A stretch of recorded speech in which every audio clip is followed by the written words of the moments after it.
joining us, everyone. As you can see, I have the schedule up we have one more day left of webinars after today. So if you are interested in any of the other universities that we're going to be speaking with, please do register. My name is Namita Mehta, and I'm the president of the Red Pen. The Red Pen is an independent education consulting company that has been operating since over the last 9 years. Besides helping students with undergraduate applications, we do work with students at all levels of education, helping students with boarding school applications, MBA applications, and even postgraduate applications. In addition to that, we do actually work with schools in India and globally to help them set up their counseling departments as well. The co-founder and CEO of the Red Pen, Kim Dixit, is also on the call with me. She will be supporting me today. Before I introduce everyone. Hi, Kim. Hi. Before I introduce our speakers today, I'm just going to give a couple of housekeeping rules. We have a Q&A box you have a Q&A box on your Zoom screen. Please put whatever questions you have in that box, and Kim and I will collate them and ask the speakers. We will not be unmuting anybody's microphone, just so that we can ensure that repetitive questions are not asked. And we will, the aim of today is to get your questions answered. So please do put them in there, and we will get to them. So we do have here today Seetha, Dronamraju from the University of Waterloo, and Anjali, Anand, and Seth from Huron at Western University, both top universities in Canada. They're both going to be presenting for the first 20 minutes of the webinar, after which I will take over and ask all your questions and some other questions that we have pre-planned. So thank you. I'm not going to waste any more time. Seetha, go ahead, and you're welcome to share your screen. Thank you. Okay, somebody else is sharing. So, there you go. You should be able to share now. Thank you.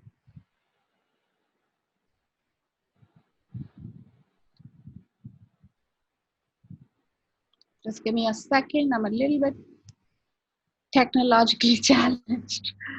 So hi everyone, my name is Seetha. I'm the recruitment officer with the Faculty of Mathematics at the University of Waterloo. University of Waterloo, I'll give you an idea of where we are located. We are located very close to the city of Toronto. We are about 100 kilometers to the east, to the west of Toronto City, which is basically takes you in about an hour to drive on the 401 on a good day. If the traffic is bad, it could take you up to 90 minutes. The city of Waterloo is a part of a triangle, or part of 3 cities, which is Cambridge, Kitchener, and Waterloo, which is also called the Silicon Valley of the North. So a lot of tech exists in Waterloo, and because of the talent pool that is available at Waterloo, Google Canada is also headquartered in Waterloo. So I will put up a screen which there has a lot of numbers, like we are number 1 in this and number 1 in that. So I guess every university has some rankings, but I in person don't believe in rankings. I always feel that as students, you should look for a university that suits what you are looking for.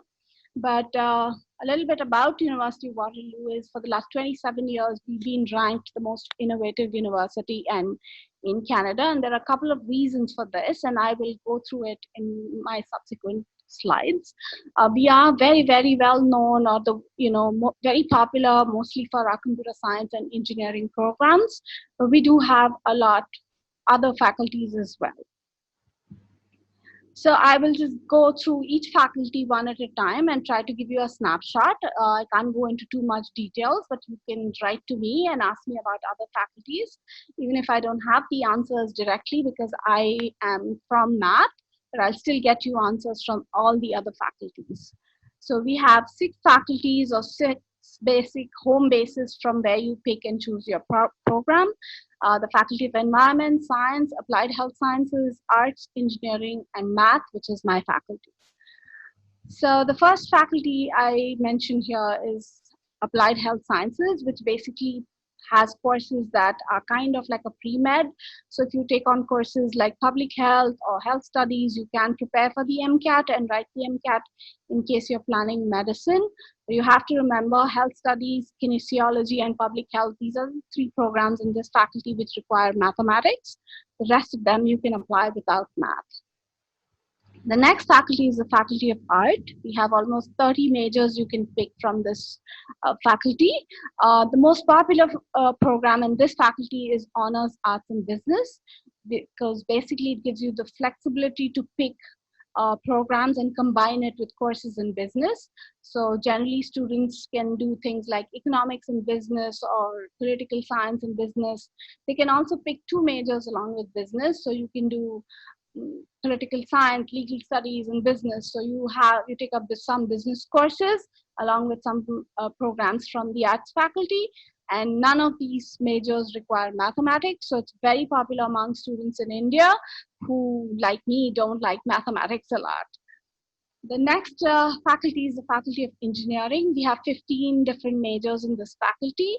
The traditional ones like civil engineering, electrical and mechanical, and the more contemporary and new ones like software engineering, mechatronics, architectural engineering, and biomedical engineering. These are all direct entry programs. So when you apply to any of these majors, you get in directly into that major. So you declare your major while you are applying. So there is no, you don't have to worry that will I get mechatronics or I won't get mechatronics. But when you apply, you get into the major you have applied for. The next faculty is the Faculty of Environment. This is a faculty if you want to make a change in the community you're living or in the country, you want to make it a better place to live in. You have a lot of programs you can pick from here, like environment and business, environment, resource, and sustainability. These are all very popular programs because this is the future. We all will need something or some amount of knowledge related to environment to be able to be guiding the engineers or businessmen, or everybody will need an environment specialist on their panel in the coming years. The next faculty is the Faculty of Math, or the faculty from where I come. We have 30 different majors here. Computer science is one of those direct entry programs under the Faculty of Mathematics. It's one of our most competitive programs, and we do look for students with mid-90s or higher. But you're also welcome to apply to the other majors in mathematics. And for these programs, you don't have to declare a major. You just apply for mathematics and you declare your major in the second year. So you can take up in the second year, you can do computational mathematics or get into data science, or just go for pure math for the love of math. If you really like mathematics and just want to do pure mathematics, you can declare that major in your second year. The next faculty is the Faculty of Science. We have been in the news in the last 2 years because we had a Nobel Prize winner, Dr. Donna Strickland, who is not just a Nobel Prize winner, but also the first woman to get it in 54 years. So we are proud of both those things, that yes, there was a woman who got the Nobel Prize for science. So here we offer both the life sciences as well as the physical sciences. And when you apply, you pick either life sciences or the physical sciences. And then again, of course, you can declare your major or change your major. That is up to you. So if you want to apply for biochemistry, you will go for the physical sciences. And if you want to go for biomedical sciences, you will go for the life sciences. This is a little bit of time I'll spend over here because co-op and experiential learning is kind of our forte, or it's nothing unique to just University of Waterloo. Co-op is offered by many Canadian universities. It's pretty much built into the fabric of most Canadian universities, but we kind of make a big deal out of it. So co-op is basically a work term that is integrated into your curriculum. At the University of Waterloo, you alternate study and work terms. So you start with a study work term, and then you have a work term, then you again study and you work again. So basically you study for 4 months and you work for 4 months, you study for 4 months and you work for 4 months.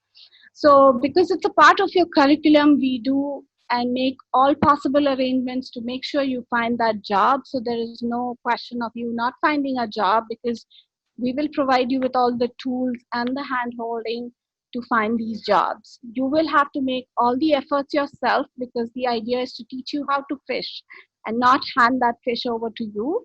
So you will have to go on our portal, look for jobs that make meaning to you or that you feel you are eligible to apply. You apply to those jobs, you go for the interview, you crack the interview. So you learn the entire process of finding a job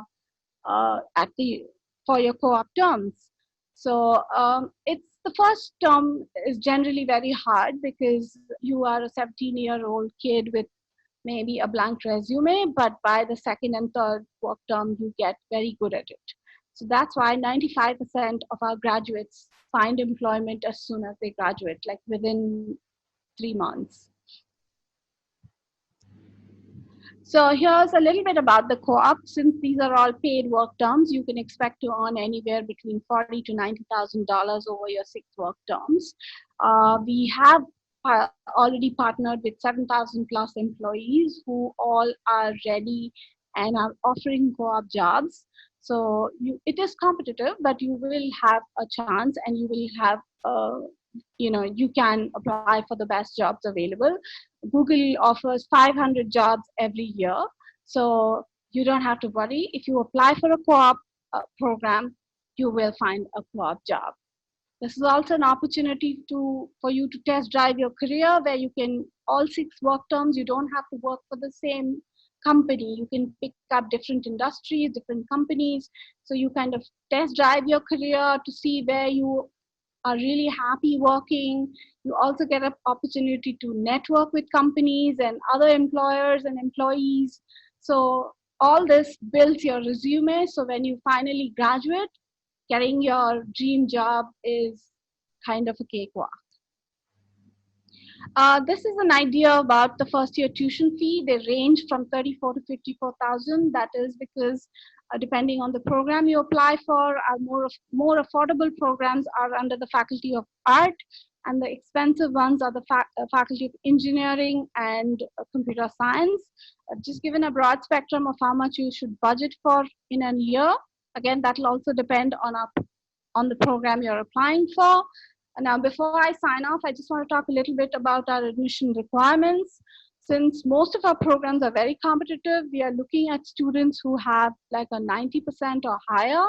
So whatever program you are pursuing, whether it is Cvsd, ISc, IB, or A levels, we have our ways of converting everything into percentage, and we will be looking for strong students. Along with academics, we will also look at your extracurricular activities. You will be provided with forms where you're supposed to talk about yourself and tell us more about yourself. And that has huge value, both in terms of admission as well as scholarships. And scholarships are also available. Now, depending on the faculty you are applying for, it can start from $1,000 and go all the way to $40,000.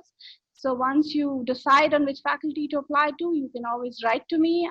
I don't know if you could see my email address. It's right down there. Please write to me and I'll be more than happy to help you and find help from wherever but any faculty, I'll help you.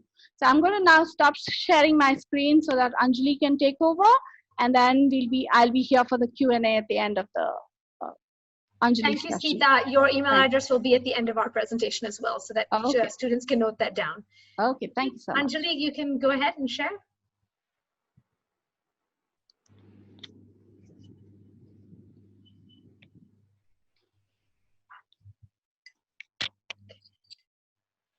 Anjali, you'll have to unmute yourself.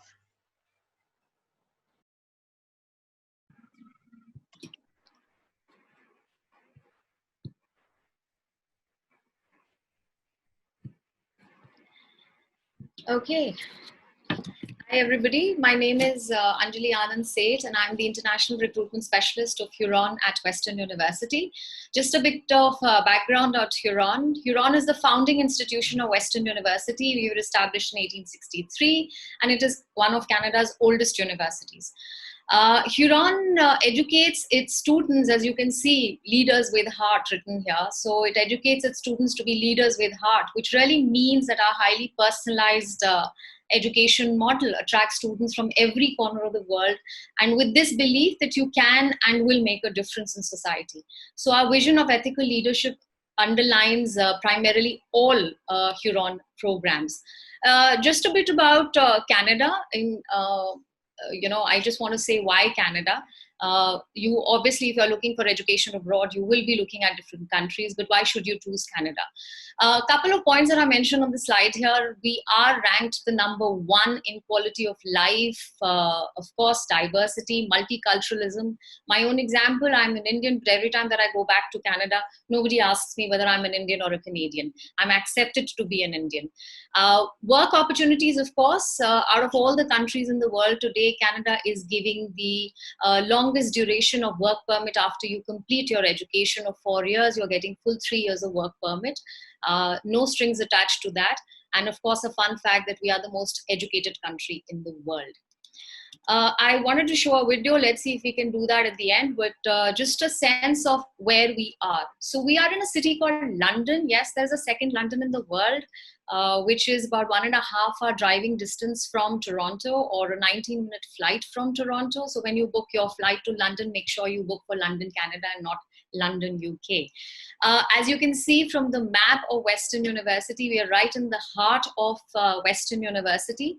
All the red buildings that you can see is Huron, and around it, after 15 years of Huron's establishment, was Western University established as a bigger comprehensive university.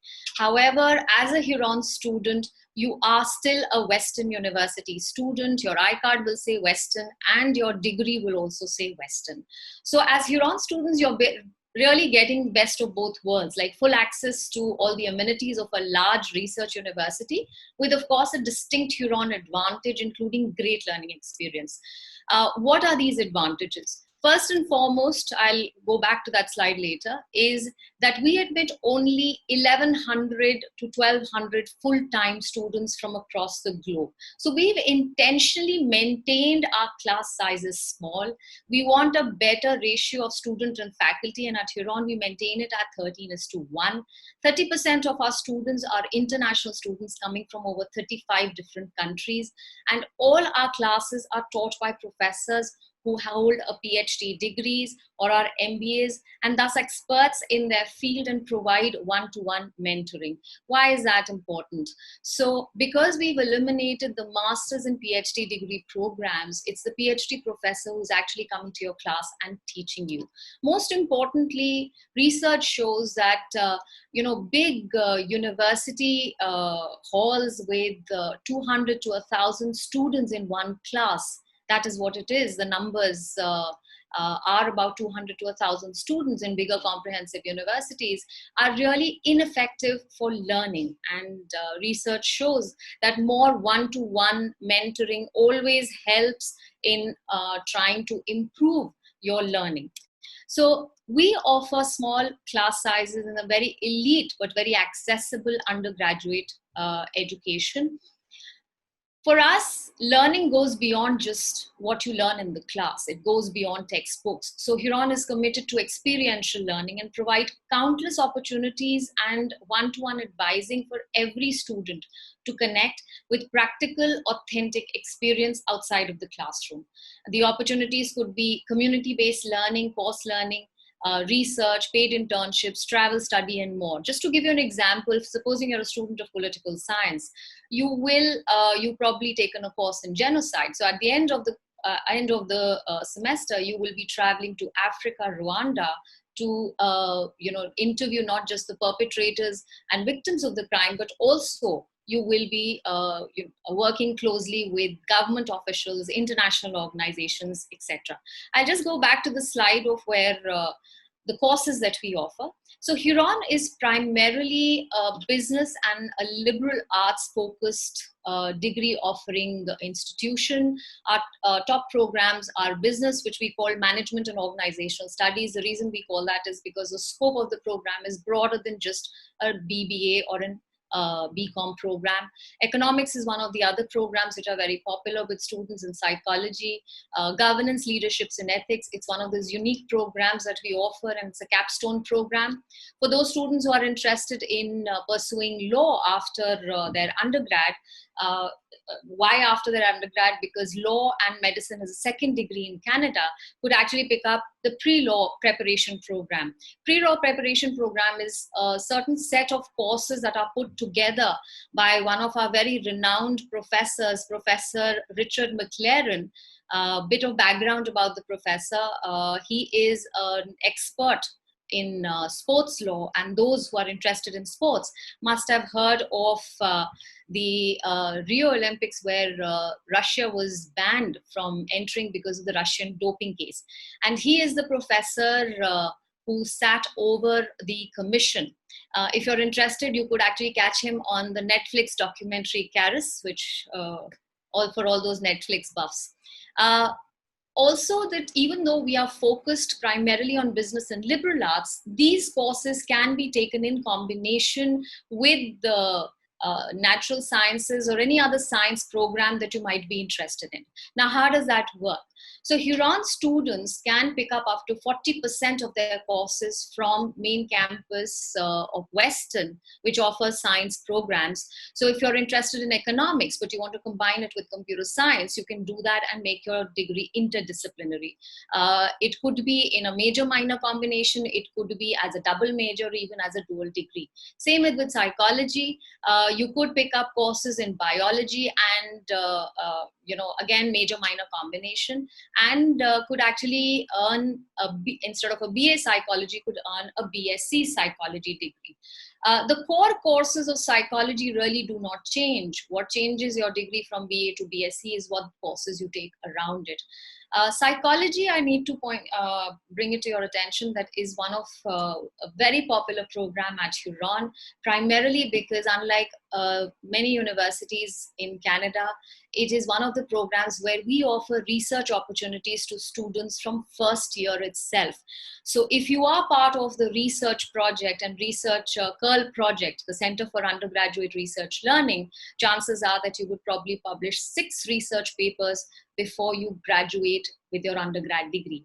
And one of our alumna has actually now is doing a master's degree program at Harvard because of the kind of research that she published at the undergrad level. Moving on, what are the again distinct about Huron? So Huron or Western University is also home to the Ivy Business School. Ivy Business School has been ranked as #1 business school in Canada by Bloomberg. The reason for that is because after Harvard, Ivy is the largest producer of business cases around the world. So when you get into your class, you will be doing actual business cases every single day. It's a very practical approach to learning, and 96% of students who graduate from Ivy Business School actually get a job within first 3 months of graduating, and the average starting salaries, reported average starting salaries, are 70,000 Canadian dollars plus. The Ivy Employment Report is available for you to Google for, and if you actually look up the employment report, more than 400 companies from across the globe actually came to Ivy to pick up students for jobs, for employment. There is no direct entry for grade 12 students into the Ivy Business School. So 2 ways that you can get into Ivy is either you apply for an advanced entry opportunity status, or you apply in your second year. So with Ivy, of course, you can, if you get the AEO status, Ivy will save that seat for you for 2 years, but there are certain requirements for you to maintain that seat for you. Otherwise, you can do first 2 years at Huron and then apply for the Honors Business Administration program, which Ivy offers in your 3rd year. So 3rd and 4th year is in Ivy. Students can also pursue a 5-year combined degree incorporating the Ivy HBA with any of the honors degree at Huron. Another distinction for Huron is that we are the only university in Ontario to collaborate and partner with Harvard Business School. So Harvard offers a core program, Credential of Readiness program, as it is called. There are 3 courses that you will be doing. Every year, Harvard saves 20 seats for Huron students for this program. And the program involving these 3 courses can be taken in a 12 to 17 week format. You will get a Harvard certificate at the end of it. And of course, it adds great value to your resume. So what is Huron all about? Huron is all about youth. Huron's mentorship program includes career, academic, alumni mentors. It helps students to navigate their career paths. At Huron, every single student is offered and guaranteed a paid internship, which is available all across our programs. I say that with great conviction, 100% paid internship to every single student. How are we able to do that? We're able to do that is primarily because of a very distinguished alumni connect that we have. Paid internship, I'll come to that. Paid internships, of course, is offered to students across all the companies that are listed here, not just in London City, in Canada, it is offered even abroad. One interesting program that we have is called the Propel Program, primarily for those students who are really interested in startup companies or want to start any of their with their own program that they have. So you submit a proposal. If that proposal is accepted, we not only provide you seed funding of up to 3,000 Canadian dollars, but also professional mentorship and even an office space. And if you want to establish that business further, maybe we will even provide you with legal team to help you establish this. Research is very important to Huron, even as an undergraduate university. We are very research focused in all our programs. We have a Center for Undergraduate Research Learning, which offers $1,500 research fellow grants. And it is research facilities offered in almost every single department. So Huron's CURL program, CURL as in CURL, Center for Undergraduate Research Learning, basically brings together students, faculty, staff, and community partners to support a highly engaging experience, both locally and globally. And Huron students can work as research assistants or even publish their research work in our international journal called Liberated Arts, which is actually cited globally. So academic advising, very personalized, one-to-one. The current students of September 2020 will be having a very individualized academic advisor that they will connect with starting from the month of June itself. Health and wellness. I just want to bring up one point in library and learning services. A lot of times when you're transitioning from high school to university, it could be pretty daunting writing your assignments or even seeking help as to how to go about research, etc. So we provide learning services in our library where there are 3 dedicated people just there to have, say, a second look at your assignment before you actually submit it to the professor.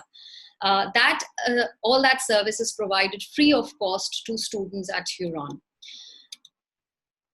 International Welcome Week. The gentleman that you see in the picture raising his hands is actually our president. You will find him welcoming you when you come to Canada at Huron, right at the gate, helping you even move in the classes. How do we help students? So we pick you up from the airport. Yes, we do that. We call international students 1 week prior to the Canadians coming in. The idea is to help you transition, help you settle down. We'll have upper year students helping you into your dorm. We'll open your bank account, get your SIM card, even get shopping done. And then of course, there are a couple of other beach parties that we would take you for, besides the free trips to getting used to the region. So there is a trip to Toronto, Niagara Falls, etc. If you are one of those students who like going to the gym, so we have one of the state-of-the-art gym at the Western Recreation Center. We have an Olympic-sized swimming pool, cardio, everything that you can think of is here. And of course, it's free for Huron students. It's hard to get bored here. Fun fact, London is known for 2 things. One is the invention of insulin, and the other is birth of Justin Bieber. So anyone out there who's a fan of Justin Bieber, likelihood that you will probably cross his hospital where he was born. Of course, his house is still there. I don't see him all too often there. But it's hard to get bored. Almost a lot of groups who come to London to play do come to Western because we are primarily a university city. And of course, the picture that you see here of the puppy sitting on the table is actually in our library during your examination when you're really stressed. we will bring puppies to de-stress you. So Huron's distinct advantage, small class size, unique partnership, biggest of all, the alumni connection that I spoke about earlier.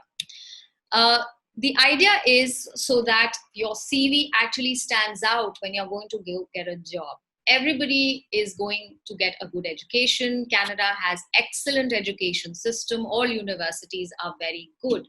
But what is it that distincts you from one student to the other? It is your experiences outside of just the classroom. So paid internships, your experiential learning, research, voluntary work, etc. will all add value to your CV, which will help your CV stand out vis-a-vis another student. Our graduates have gone on to great schools like Harvard, Oxford, etc. Very important point about Huron's network. So networking is very important to get jobs in Canada, and we understand that, which is why internships and co-op opportunities become important.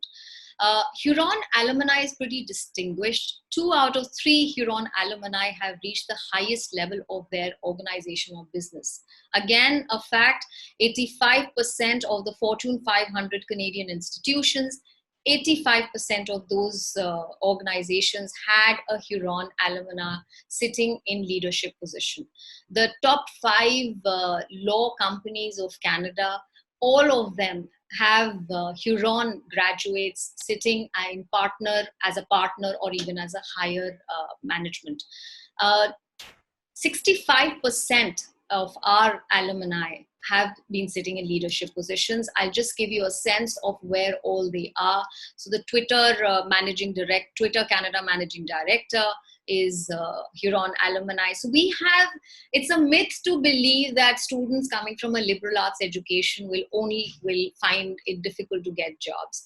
We have students named by Adam Deef. He's the head of industry at Google in New York City, and he studied BA economics.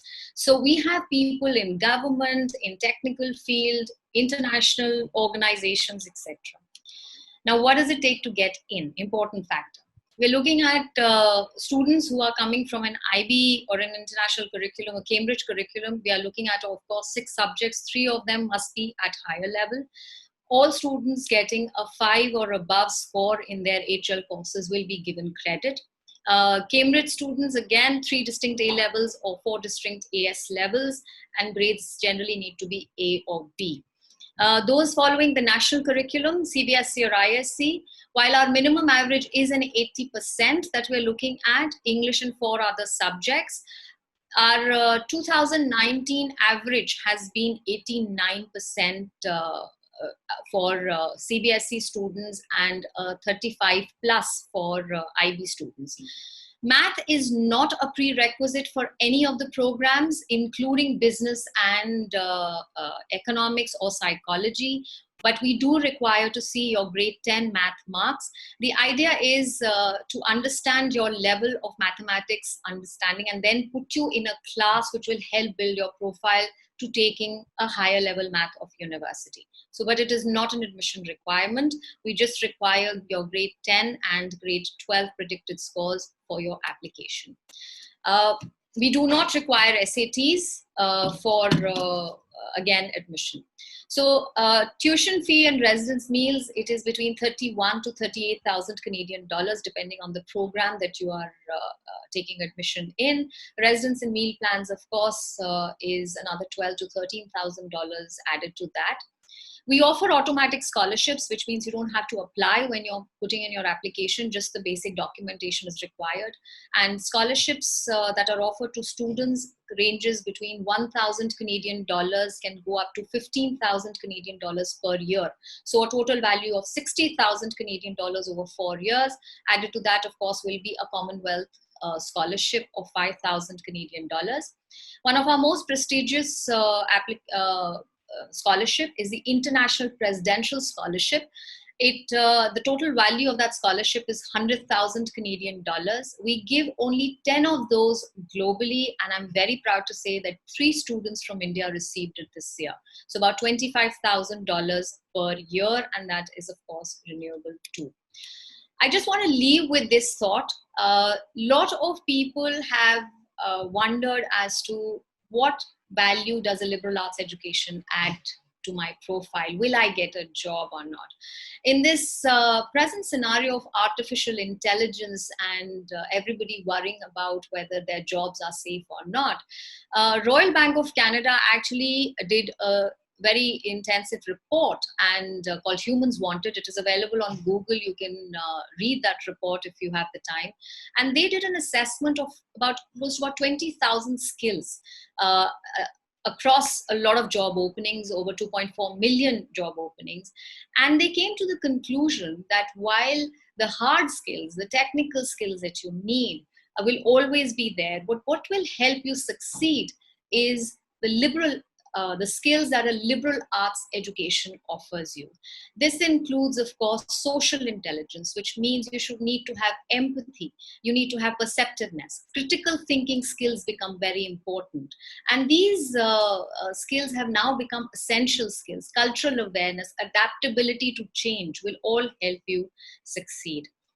Okay, of course, this will be displayed later too. Do I have time? Can I show a video if possible? Do I have time for that, Namita? Sure, yes. Okay, let me just try if I can do that.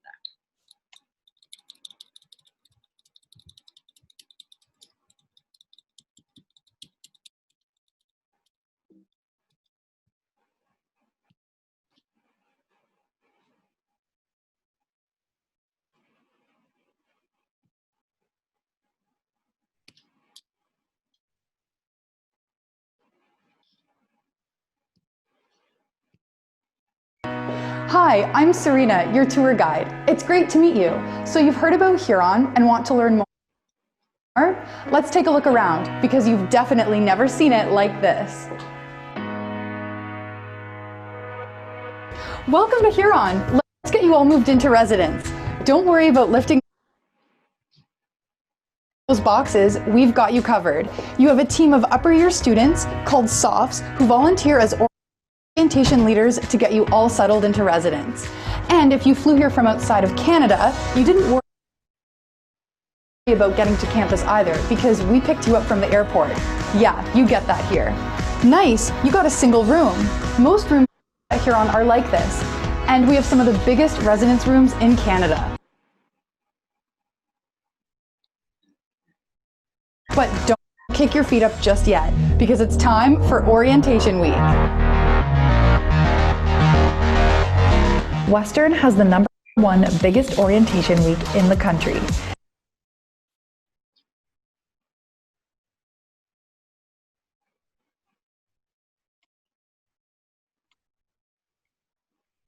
Anjali, maybe we can share the video with the students later. Yes, sure. Okay. Yeah, just because also I think it's 4 minutes long and there's so many questions coming through. So thank you. Thank you so much both for such a comprehensive presentation. I'm sure many of the questions got answered in that. Just give me a second. Okay.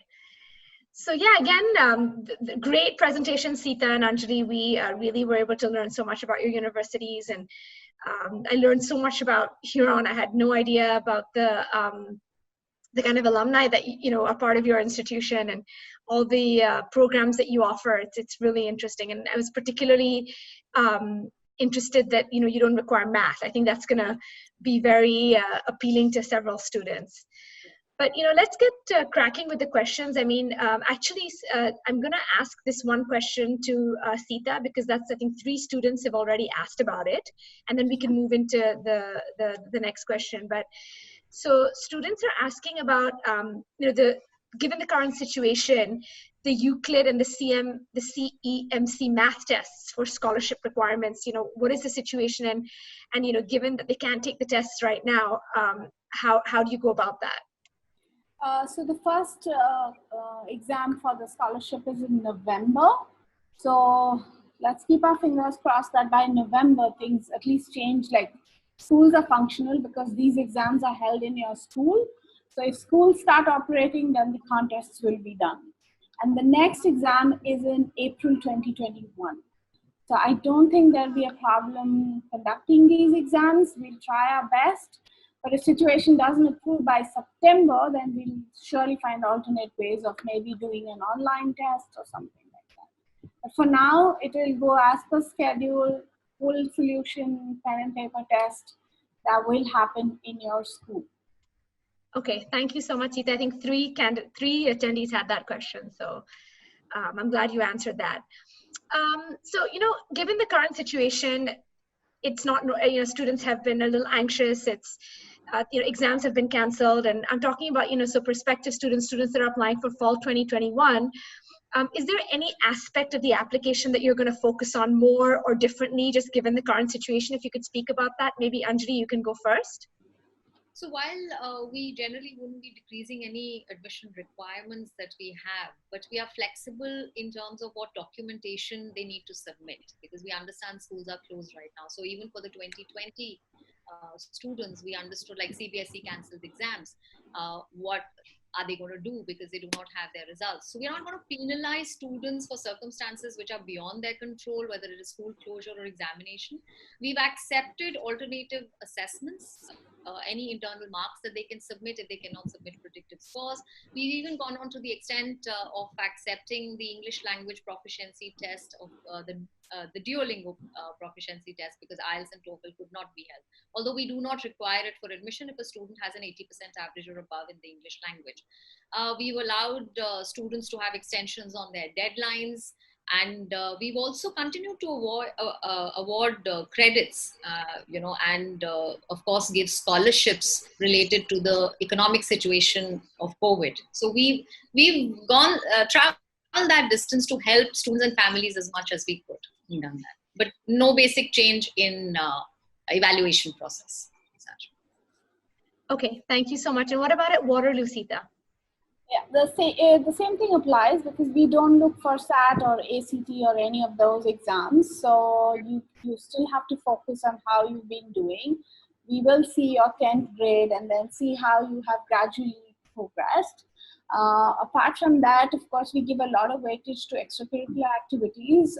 So I have known students who are now just getting into grade 12, have started doing some special voluntary work for the migrant laborers, and trying to open up accounts in milab.org, trying to collect money. So they're doing all their little things that they can maybe put it up on their resume or when they apply, to show that, okay, this is what we did when schools were closed. So try to get involved in the community. That helps a lot to build your profile.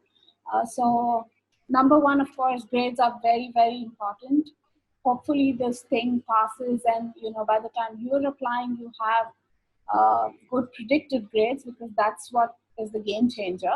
And a profile that is outside of your grades helps a lot. So try to do things. We have things like internship, shala.com, and so students are applying for jobs on these internship portals, and doing things like telemarketing. So anything you do is going to build your profile, because it will add some points to your grades.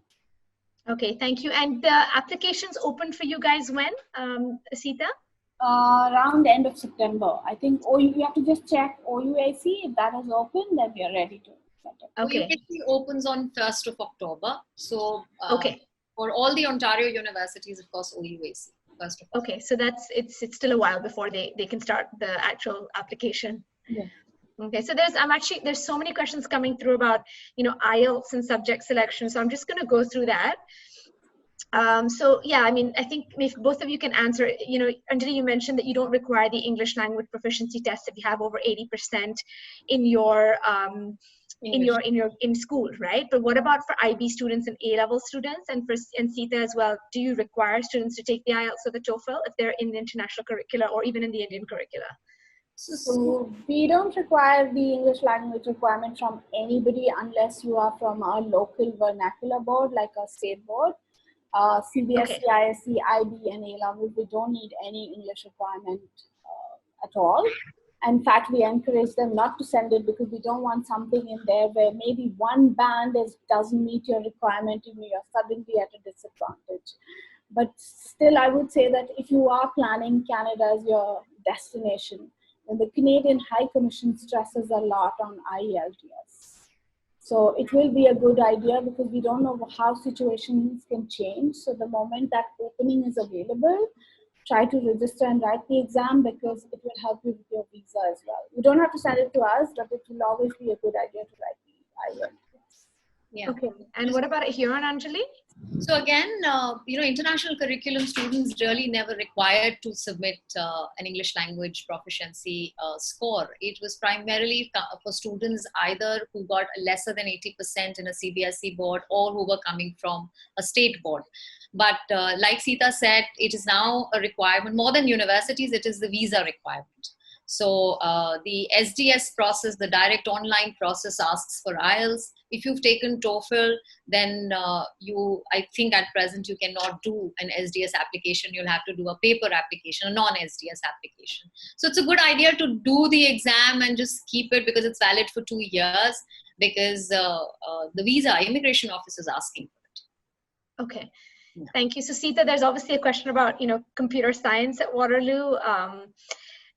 Which is one of, I know you mentioned, one of the most competitive programs. It's an IB student who's asking if to be able to apply to computer science, do you require computer science in the IB? And what about the math level? Is there a specification for that? Yeah, so you don't need computer science in your IB 2 or 1. We are fine with, because we do look for students with no computer background, that's fine, but we will be looking at the AA level of IB. It could be SL or HL, doesn't matter. But okay. Predicted has to be 7. In either SL or HL math. Okay. So there's another question that is asking about why is for you, Seetha, again, why is computing and financial management offered in the arts and maths department? Computing and finance, no, the one that is offered under the arts department is called the Accounting and Financial Management Program. And even the computing and financial management, there are some programs like, economics and all that is offered by the arts. But even then, the CFM program, the admission is decided by the math faculty. And that's why the requirements are very high. Okay. So, and yeah, go ahead. You still need a very strong math background, even though it's under the faculty of art. It's basically shared between the two. It is listed under the arts faculty, but the decision will be taken by the math faculty. Okay, so there's another question for you, Seetha. They're asking about whether you can apply for more than one major when you're applying. The question is, if I apply for mechatronics, but I'm also okay with electrical engineering, is that also okay? And how do you go about that? So the first thing you have to decide is what is your first choice. So when you apply on OUAC, you are allowed to only pick one engineering major. You cannot pick 2 when you apply on OUAC. But after you apply, you get access to our portal that is called Quest. And in the engineering tab, there will be an option that if you don't get into your first choice, what is your second choice? And there you can mention whether it's electrical or mechanical or something. And we generally recommend pick a program that is not as competitive, because if you're going to say software engineering is my first choice, and mechatronics is my second choice, chances are you won't get either of them. So try to pick a little less competitive program as your second choice. And that's the only place you can ask for a second option. Okay, and just on the same, subject selection and exam topic, like will the IB exam conditions be relaxed as the IB final exams have been cancelled? I guess this is for, students this year. Yes, absolutely. I think by July, the IB board is going to release their results. Yes, so we will go by whatever is there. So we're not worried whether the exam happens or not, as long as the IB board is giving them a diploma, which I believe will be based on their predicted and other things, their marks and all that, we will accept that. Okay. And Anjali, for you, what kind of an IB score would you consider competitive for a student to be admitted to Huron University? So what we do is we always list out the minimum that's requirement. Okay, and then the higher you go, the better it is. So 30 is the minimum requirement, but what we've seen in the past cohort, September 2019, the average was about 35 to 37. And for the presidential scholarship, we are really looking at a higher than that. So we are looking at about 39 to 40 plus for presidential scholarship. Okay. And Seetha, what, I mean, I know you guys are very, very clear on your website and really kind of say which subjects, especially in particular competitive programs in math and engineering, what grades you require in those subjects. But overall, I mean, what is a competitive IB score for a student applying to the University of Waterloo? So what you see on the website, don't take that as your real requirement, because that is just the minimum requirement. So anybody who has those grades is eligible to apply. But to be a part of the competition and to get a good chance at it, try to go as high as you can. So for computer science or mechatronics, IB scores of 40 and 41 are very common. So anything less than a 36, I would say please do not apply. Same thing with computer science. But if you're applying for electrical or mechanical, then a 38 is a comfortable score. So you have to remember that, and if it's an A-level student, at least like 2 A stars, where we'll be looking mostly at your math scores if it is CS, and if it's engineering also, we'll be looking at math and physics. Okay. So thank you so much for that. I'm actually going to move on to, co-op opportunities now. Seetha, you outlined it so well that in the University of Waterloo, you have one study term and then one work term. Is that for all majors? Except for the Faculty of Science and Arts, let me say it like this. The Faculty of Mathematics and the Faculty of Engineering have 6 work terms. The other faculties will have 5 work terms, and their co-op starts in the 2nd year. So in the 2nd year, they finish 2A, and then they have their co-op. And then it's the same alternating pattern. Whereas the computer science and engineering students will start it in the 1st year, and they start with the study work. Okay. Thank you, Seetha. I mean, you really outlined it very beautifully in your presentation. Anjali, you spoke a lot about paid internships, and that's amazing that every student at Huron gets an opportunity to do that. I mean, you really are getting, ready to join the workforce with that. Is that the same as the co-op, or is that something different? No, paid internships are different. We have categorized into 4 different paid internships. One is career, then there is academic, then there is research, and third is entrepreneurial. So career internships is something that students do as part-time jobs on and off campus for 20 hours per week, which is allowed. As they move to their upper years, the career and academic internships, which are offered by different programs, primarily means anything between 4 months to as long as 16 months that students can do internships with a company of their choice. What we do is that in the very first year, students have their first interview with the career development advisor, and they help build the profile of the student to get into their dream jobs. I mean, everybody wants to get into IBM and Google and etc. But how do you get there? So we build their profile over 4 years, and then so students can choose from these different internships, paid internships. And like I mentioned, we're able to achieve that for every single faculty and every single student is because we are smaller in size, just 30 students per class, and a total of about 1,200 students. So we are able to do that. And it's a very important part of our curriculum. It's inbuilt with the curriculum itself. Okay, I just like to add one thing that, when you have 6 work terms and 8 study terms, so the amount of time you take to graduate does increase. So you graduate in 4 years and 8 months. So you need to keep that in mind when you are applying for co-op programs. Any faculty, if you're applying for a co-op program, you will be graduating in 4 years and 8 months and not 4 years. But you also have to know that you don't pay any tuition fee during those co-op terms. So it's not like they're going to take money for you for 14 terms. You just pay for the 8 study terms and the 6 work terms. Added together, you graduate in 4 years and 8 months. Wow. Okay. That's great. I do want to ask this question just because, it's about safety and on campus and, what measures each of your universities are taking. I mean, we had a quick conversation about what you've already been doing for the students that are stuck on your campus, but given the current situation and the fact that parents are sending their children so far away to study, it's so important that that safety is spoken about. So if maybe Anjali, you can start by just telling us about the safety measures that Huron University takes, and then Seetha, you can follow.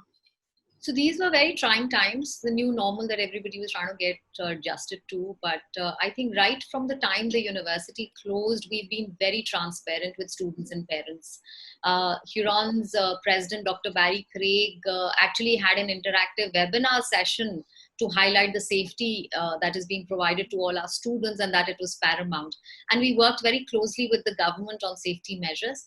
A couple of things that we did to dispense information was that we created a COVID page on our website with regular updates as to what the university is doing, sent out emails to students and parents. And students, of course, like I mentioned, who couldn't go back and were staying on the residence, connected with the associate VP to ensure their well-being.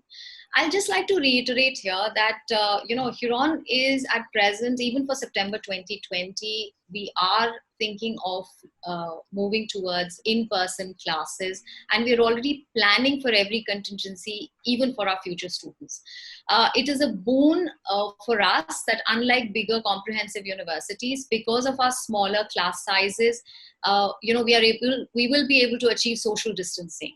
And also one factor that comes in important is that majority of the rooms in our residence are single rooms. So we are able to achieve that health safety measures for every single student. One decision that was just taken 2 days ago by our management was that the September 2020 students, every single international student will be offered a single room. Whether they applied for it or not, we will still be giving them a single room. So those things that we are taking into consideration. But yes, it's dynamic, and we'll take our call as we progress. That's great. Seetha? Pretty much the same, yes. So we do have on-campus dispensaries and, doctors and nurses available around the clock. So if you ever feel sick or don't feel too great, you can just go and approach them. They're pretty walkable distance from most of the residences. We do have mental health, support available. So if you're feeling depressed or you're feeling lonely, right from making sure you get a fruit basket in the morning to cheer you up, or, those puppies walking around. So we do take care of all of that. And the COVID situation has been something challenging for all of us. So it's the same thing. If it doesn't look like India will be allowed to go for the in-person classes. We just had a meeting yesterday with the Canadian High Commission, and they are a bit worried that India looks like it will reach its peak sometimes in July. So we just have August to apply for visas. They told us to get mentally prepared for online classes, at least for Indian students. But of course, students from other countries might be able to go. So whoever lands on campus and for the in-person classes will be staying alone. Single room classes, we'll make sure that the class sizes are small, and we have to maintain the social distancing. So all that is being taken care of. And we really hope that it's going to be in-person classes for Indians also. Okay, thank you so much, Seetha. I mean, unfortunately, we're running out of time, and I do want to ask you guys a couple of questions. But Seetha, there's a couple of questions that have come through for you. One is, what is a competitive Cvsd average for computer science at Waterloo? Nothing less than 95% on your predicted grades. Wow. Higher you go, the better your chances. And like I said, computer science, especially as a faculty, which along with your marks, we look at your extracurricular activities. The admission information form is where you talk about your extracurricular activities. You may not have studied computer science as a subject in your CDSC, that's fine. But if you do show any work that you have done related, like maybe you self-taught yourself some Python, or you've developed an app or some kind of a website, please do talk about all that. You get 10 points for your extracurricular activities and the AIF form. So we're looking at students who score like a 90 and above in both. Like academically should be a 95, and even your extracurriculars. So I feel like a very cruel person, but yes, it's one of our most competitive programs. So Seetha, I'm just gonna reaffirm, because somebody's asking about, should we submit our resident forms if there's a chance of classes being held online? Or should they yes, just you should, wait? you should, because they're very clearly mentioning it now that if there is no online classes, and you can ask for a refund, and your $500 residence deposit will be refunded to you. So it's a good idea to apply and submit your residence form. There won't be any problem with that. Okay. So thank you so much, Anjali and Seetha. I mean, before we end today's webinar, if I could just get each of you to share one piece of advice that you have to future international applicants, that would be great. So Anjali, do you want to go first? Yeah, so simple things. Apply early for September 2021. Start with October itself. Put in your application. Since we take limited number of students, it's a good idea to submit your application early and keep updating your documents as and when you receive your predicted scores. Because the admission process is a very personalized process for us, I would ask students to connect with us. Just pick up the phone and call, or write an email or WhatsApp a message. It's always a good way to know more about a university than what you see or read on the website. If you're in grade 11 right now, then use this time to not only do well in your academics, but also do well in your co-curricular. Expand the scope of your extracurricular activities. This year we faced that problem with the girls' school closed. A lot of students could not submit their predicted scores. So we had to go back to their grade 11 or their first term 12th grade marks, of course. Most importantly, find a university which is the right fit for you. Don't go just because your friends are going. It might not be a right fit for you, but good fit for your friend. As Seetha mentioned, I too do not believe in ranking. In fact, most of the Canadian universities do not believe in ranking because they are primarily public universities. So just find the right fit, the right program.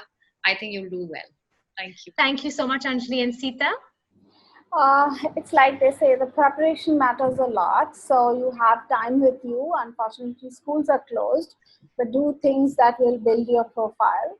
And since most of y'all are thinking of only computer science when you think of University of Waterloo, so my piece of advice is don't just apply to computer science at Waterloo. Please do also think of mathematics, because we have built a lot of bridges and pathways by which you can take your math degree into the computer science world. I was very recently told by my own daughter, who said that machine learning is basically a fancy word for advanced statistics. So don't just hold on to the name computer science, apply to mathematics, and yeah, prepare from now. It's a long process. So while you're there, talk to your school counselors, talk to counselors from RedPen. They'll tell you what things matter. Sometimes, you might have a 1 or 2 grade points less, but your profile is so strong that we would like students like that. You need to make sure that there is a good balance, and use this time as much as you can to build your profile. Go online, do some courses that could help you with your admission, do some voluntary work. Anything you do will be great. Great. So thank you so much, Anjali and Seetha. For all the attendees, if I haven't been able to get to your question, I really apologize. But Seetha and Anjali have kindly left their email addresses, and I've put them up on the slide. So please note them down. Yes. One thing is that is the registrar's email address, myapplication@uwaterloo.ca. So my email address is Seetha, just the way my name has been written, SWETHA @uwaterloo.ca. Okay, thank you so much. Unfortunately, that's time's up. Yes. Thank you so have much. Have a great evening and take care. Thank you very much. Yes. Take care, be safe, stay healthy. Yeah. Thank you. Thank you. See you. Bye-bye. Bye-bye.